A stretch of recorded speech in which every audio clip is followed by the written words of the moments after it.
Eu tenho enfatizado bastante essa parte de que o Espírito Santo é uma pessoa e não uma força, porque é importante. Apesar de que esta pessoa, o Espírito Santo, ele tem poder, ele tem essa força, ele tem essa energia. E eu quero ler para você algo interessante que só é possível ser feito através de poder, através dessa potência. Está em 1 Coríntios capítulo 14. Me permita ler alguns versículos para você. Sigam o caminho do amor e busquem com dedicação os dons espirituais, principalmente o dom de profecia. A profecia é uma manifestação do Espírito de Deus, do Espírito Santo. Lembre-se, ele é teu amigo, ele vai te falar a verdade, e quando houver uma manifestação poderosa de Deus, trazendo coisas que estão ocultas e profetizando essas coisas para você, você vai perceber que só Deus poderia saber de uma coisa que está escondida dentro de você. Então o Espírito de Deus, o Espírito Santo, ele tem poder para revelar, e ele utiliza de pessoas, muitas vezes à sua volta, e elas poderão profetizar na sua vida. E isso só é possível através de poder. Então o Espírito Santo é uma pessoa, ele é teu amigo, vai te falar a verdade, e ele tem sim poder. Quero falar com você agora sobre o relacionamento entre Jesus e o Espírito Santo. Se Jesus tinha esse relacionamento, quanto mais você e eu, não é? Pense o seguinte, no século XX, nós temos várias ocorrências históricas de avivamento, de revolução dentro da igreja. Então, por exemplo, a Rua Azusa, um avivamento enorme nos Estados Unidos. Por muitos no meio cristão, o século XX foi considerado o século do Espírito Santo. Eu ouso dizer que se o século XX foi do Espírito Santo, eu diria que o século XXI precisa ser ainda mais do Espírito Santo, com tudo aquilo que está acontecendo ao nosso redor. Nós vamos mergulhar um pouquinho e olhar como é que Jesus se relacionava com o Espírito Santo. Dentro dessa busca que eu incentivo você a ter, nesse século,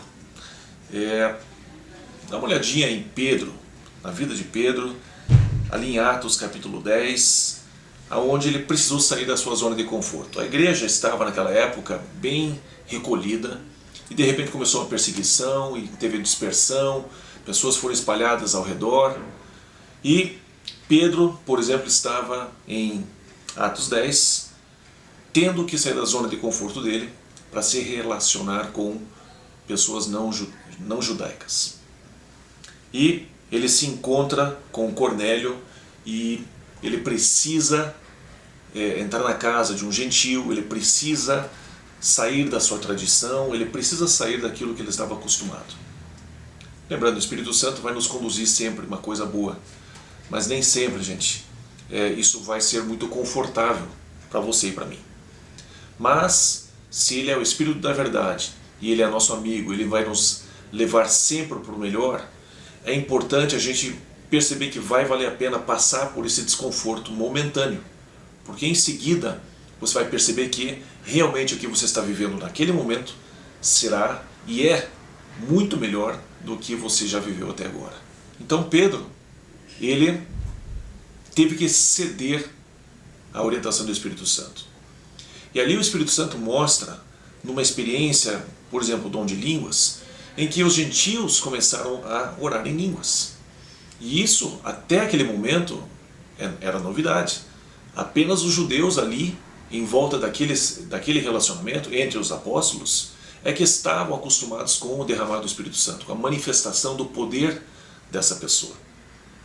Mas ali os gentios começaram também. E isso rompeu uma barreira enorme. Deus não faz acepção de pessoas. Deus não está nem aí com o seu título, com a sua riqueza, com a sua pobreza, com a sua inteligência ou a falta dela. O que Ele quer é entrar em você, tocar você e te levar para a melhor vida possível. O fato de Deus não fazer acepção de pessoas permite incluir você e eu. E às vezes você não pensa algo especial sobre você mesmo, mas o Espírito Santo pensa algo especial sobre você.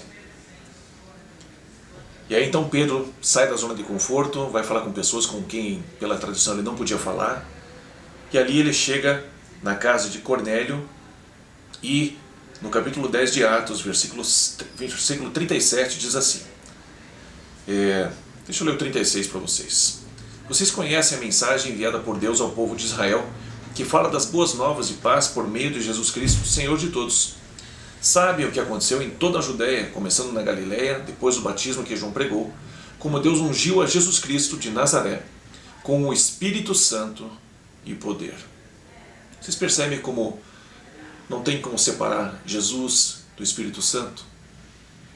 Como Deus quer isso, que você seja ungido com o Espírito Santo, que você, ao ser citado, quando citarem o teu nome, que citem o Espírito Santo na sua vida. Então é muito importante que você enxergue Jesus e o Espírito Santo inseparável. Que você seja assim, que eu seja assim, inseparável do Espírito Santo.